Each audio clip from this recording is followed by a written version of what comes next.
Torah, and David reigned over all Israel, and he executed justice and righteousness for all his people. 2 Samuel, Bible Old Testament. David shepherded them with integrity of heart, with skillful hands he led them. Psalm, Quran. And we gave David wisdom and discernment in judgment, and we made the mountains and the birds glorify our praises with him. Surah Sad, opening friendly call to action. Before we step into the world of kingdoms, battles, and divine wisdom, take a moment and imagine yourself walking alongside the young David, witnessing the rise of a warrior king whose vision would shape generations. If you enjoy stories where history, faith, and strategy collide, make sure you stay with me until the very end. You won't want to miss a single moment. Rise and consolidation of David's kingdom. In the rugged hills of ancient Israel, a young shepherd named David was not yet a king, but destiny had already whispered his name across valleys and mountains. His youth had been defined by the quiet rhythm of tending flocks, yet within him burned a resolve that the world would eventually recognize as extraordinary. David's first challenge was uniting the tribes of Israel, a collection of communities that had long been fractured, each holding onto its own customs, leaders, and territorial pride. The leadership of Saul had left behind a kingdom fragile in unity, vulnerable to both internal dissent and external threats. David's ability to navigate these complexities was a combination of tactical genius and an innate sense of justice, qualities highlighted repeatedly in both the Psalms he would later compose and the historical records chronicling his reign. From the outset, David recognized that a strong kingdom required both military prowess and moral authority. He began by consolidating the Central Highlands, strategically capturing key cities that offered both security and economic advantage. Each conquest was carefully planned. Rather than subjugating populations with sheer force, he often integrated local leaders into his administration, respecting existing structures while establishing loyalty to his growing monarchy. One of David's first military campaigns targeted the Philistines, Israel's long-standing adversaries. The Philistine city-states were well fortified and militarily advanced, relying on chariots and coordinated infantry. David's approach was not simply brute strength. He emphasized mobility, intelligence gathering, and psychological warfare. Historical parallels can be drawn to the foundation legends of early Rome, where fledgling armies relied on cunning strategy and unification of disparate groups to overcome stronger foes. David's leadership extended beyond the battlefield. He implemented justice reforms that would become the hallmark of his reign. His judgments were swift yet fair, and he sought to balance the scales between the powerful and the marginalized. In doing so, he created a society where law and faith intertwined, a kingdom that respected divine guidance as much as human equity. This vision would echo throughout the Psalms, where David continually reflects on the responsibilities of leadership, the trials of human ambition, and the pursuit of righteousness. During this period, David also strengthened Israel's alliances. He recognized the importance of diplomacy in sustaining a kingdom that spanned diverse tribes and territories. The Aramean states to the north presented both a threat and an opportunity. Through marriage alliances, treaties, and selective military engagements, David ensured that Israel would not only survive external pressures but gradually expand its influence across the region. Each decision was calculated with both spiritual and pragmatic wisdom, reflecting a king who was as much a statesman as a warrior. As David's military and administrative structures matured, he instituted reforms to centralize governance without eroding local autonomy. Judges were appointed in key regions to enforce laws consistently, taxes were structured to support both defense and social welfare, and systems were established to maintain trade routes and resource distribution. The young shepherd had grown into a king whose vision encompassed more than conquest. It was a kingdom built on faith, fairness, and enduring legacy. Even in the midst of expansion, David remained deeply connected to the spiritual dimension of leadership. The mountains, the birds, and the quiet moments in his court inspired him to compose reflections that would later form the Zabur, Psalms. These writings were not mere poetry, they were moral and strategic guidance, blending the wisdom of governance with the personal reflections of a man who had witnessed both victory and human frailty. Each psalm reinforced the principle that power without justice is fleeting, and that a kingdom grounded in faith would endure beyond any military triumph. By the end of this first phase of his rule, David had achieved what many thought impossible: a unified Israel, respected by allies, feared by adversaries, and guided by laws infused with divine insight.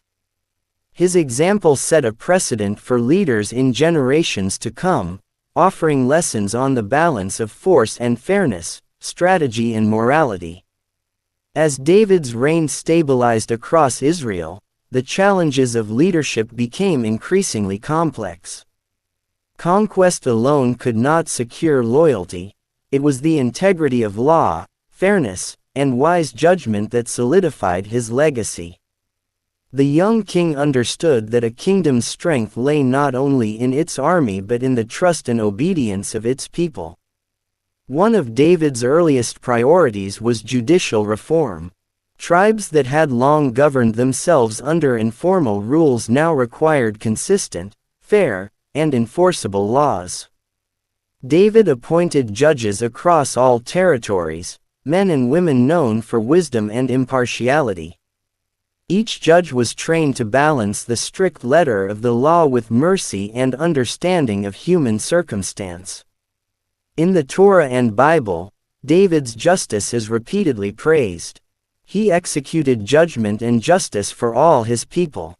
2 Samuel, he shepherded them with integrity of heart. Psalm. Similarly, the Quran emphasizes David's discernment. And we gave David wisdom and discernment in judgment. Surah Sad. These references were not mere accolades, they reflected the lived reality of his governance. Citizens who had witnessed arbitrary punishments under prior kings now saw a ruler whose decisions were transparent, consistent, and anchored in faith. Justice became a stabilizing force, reducing internal rebellions and fostering unity among previously rival tribes. Alongside legal reform, David cultivated the spiritual and cultural life of his kingdom. He is credited with composing many of the Zabur, Psalms, which combined poetic reflection with ethical and spiritual instruction. These compositions were not only devotional but practical. They guided leaders, military commanders, and ordinary citizens in ethics, patience, and humility. In one psalm, he writes about the responsibilities of rulers to protect the weak while tempering victory with mercy. In another, he reflects on the fleeting nature of power and the need for divine guidance in every decision. While David focused on justice and faith, military campaigns continued to secure and expand Israel's borders. He understood that a kingdom could not thrive if left vulnerable to outside threats. The Philistines remained persistent adversaries, but David's forces, disciplined and strategically deployed, managed to neutralize key strongholds without excessive bloodshed. Mobility, intelligence, and tactical deception were central to these campaigns. Small units would harass supply lines, while the main forces struck at critical targets with precision. These methods bear a parallel to the early Aramean city-states, which balanced diplomacy and warfare to survive among stronger neighbors. David's relationship with neighboring powers was equally strategic. Alliances with minor states and vassal territories ensured buffer zones against larger empires. Trade agreements not only enriched the kingdom but also strengthened political ties. In every negotiation, David projected both strength and fairness, signaling to allies and enemies alike that Israel was governed by a ruler who honored agreements and punished betrayal, always under the watchful eye of divine law. Internally, David faced ambitious generals and tribal leaders who might have challenged his authority.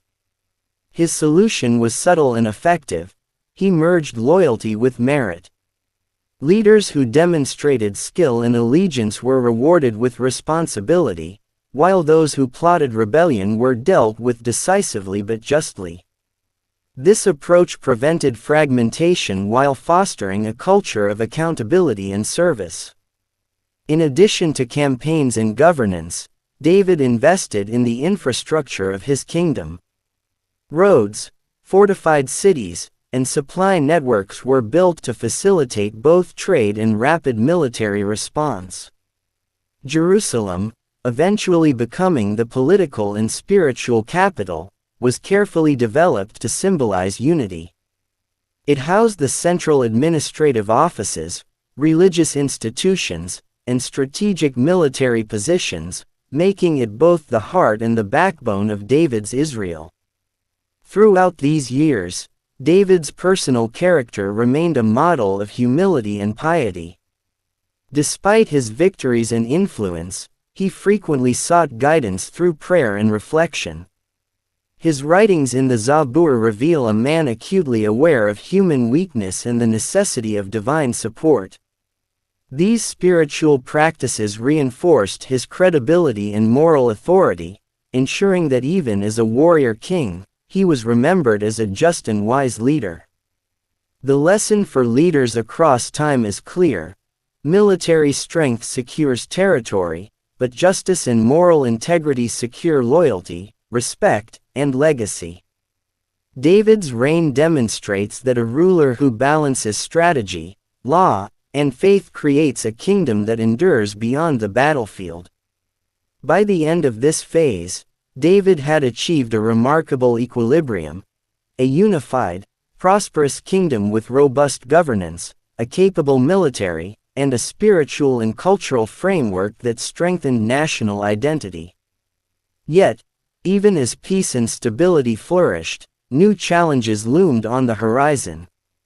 Succession, internal politics, and the constant pressure from neighboring states would test both his judgment and the durability of the structures he had built. With justice firmly established, alliances secured, and internal governance stabilized, David turned his attention to the heart of his kingdom, Jerusalem. This city, perched atop the rocky Central Highlands, would become the symbol of unity for Israel. Its strategic location allowed oversight of key trade routes, protection from invaders, and a spiritual center where the nation's faith could flourish. David's military campaigns had taught him that mere conquest was insufficient. Control required integration. When he laid siege to Jerusalem, he combined strategy and diplomacy. The city was defended by the Jebusites, a determined and skilled people, confident in their fortifications. David's approach was meticulous. He assessed weaknesses, coordinated a tactical strike through unguarded passages, and offered clemency to those who would accept his rule peacefully. In the end, Jerusalem fell not through indiscriminate destruction, but through calculated strategy and the careful balance of force and mercy. Once Jerusalem was secured, David declared it the political and spiritual capital of Israel. He moved his administrative offices, military headquarters, and religious institutions there, creating a central hub that unified the tribes under one banner. The city became a living testament to his vision, a capital built not only with stones and fortifications but with laws, faith, and the promise of stability. As the warrior king, David continued his military expansion, ensuring that Israel's borders were both secure and influential. Campaigns against Moab, Edom, Ammon, and other neighboring states were executed with precision, often combining battlefield tactics with negotiation and diplomacy. David understood that a successful ruler must balance strength and prudence, defeating enemies decisively while cultivating alliances that prevented long-term conflict. At the same time, David's spiritual leadership remained central to his reign. His Zabur, Psalms, inspired not only devotion but practical governance. The writings reflected on justice, morality, leadership, and the fleeting nature of human power. In Psalm 23, for example, David presents the image of God as a shepherd, a metaphor for guidance, protection, and ethical responsibility, underscoring the connection between divine wisdom and effective rulership. These lessons were woven into his kingdom's laws, the education of leaders, and the ethical training of his soldiers. David's legacy of justice was now evident across Israel. Judges implemented consistent laws, citizens experienced fairness in trade and dispute resolution, and the military operated under clear codes of conduct. Corruption was curtailed, loyalty was rewarded, and rebellion was addressed swiftly but justly. Even allies recognized Israel not only as a military power but as a kingdom governed by wisdom and moral principle. Yet, David's reign was not without personal trials. Ambitions, familial disputes, and moral challenges tested him repeatedly. His life, as recorded in Scripture, demonstrates that even the most divinely guided leaders face adversity. The ability to reflect, repent, and seek counsel was as crucial to his success as any military strategy. These personal trials further humanized the king, making his story resonate with generations who would read the Torah, Bible, and Quran. By the end of David's reign, Israel had transformed from a fragmented collection of tribes into a unified kingdom, from a vulnerable territory into a strategically secure and influential state, from a nation of uncertain faith practices into a spiritually centered society, guided by divine law and moral leadership. David's combination of wisdom, courage, justice, and faith created a legacy that transcended his lifetime. His story demonstrates that leadership is not merely about victory in battle but about building institutions, fostering trust, and inspiring future generations. The principles he embodied, moral integrity, strategic vision, and devotion to higher guidance, remain timeless lessons for any era. The story of David, the warrior king who rose from humble shepherd to the architect of a kingdom, is a profound reminder of how courage, wisdom, and faith shape history. Whether it is through the unification of tribes, the reform of justice systems, or the composition of the Zabur, Psalms, his life offers lessons that resonate far beyond the ancient hills of Israel. If this journey into the rise of David has inspired you, take a moment to reflect. Leadership is not just about power but about guiding with integrity, seeking justice, and balancing ambition with morality. Share this story, discuss it with friends, and continue exploring the lessons history has to offer. And don't forget, the next time you see a challenge, remember the shepherd who became a King David and let his example guide your steps.